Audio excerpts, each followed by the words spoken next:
یہ واقعہ اس وقت کا ہے جب میں سعودی عرب میں رہتا تھا اور ایک خاص ذکر کے چیلے کا ارادہ کیا۔ جگہ کا انتخاب سوچ سمجھ کے کیا گیا۔ شہر سے باہر ایک پرانا قبرستان تھا اور اس کے ساتھ کھجوروں کے گھنے درختوں کا جھنڈ۔ دن میں تقریباً وہاں کچھ خاص محسوس نہیں ہوتا تھا، مگر مغرب کے بعد فضا بدل جاتی تھی۔ پرندے قریب نہیں بیٹھتے تھے اور عجیب بات یہ تھی کہ درختوں کے نیچے ریت ہمیشہ ہموار ملتی، جیسے رات کو کچھ چلتا ہو۔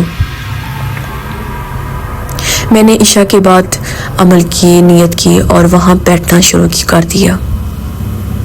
زمین پر کپڑا بچھایا، دائرہ بنایا، تلاوت کی اور ذکر شروع کیا۔ پہلی 2 راتیں بظاہر عام گزری، مگر خاموشی غیر معمولی تھی، ایسی خاموشی جس میں اپنے دل کی دھڑکن بھی باہر سنائی دی۔ تیسری رات اصل آغاز تھا۔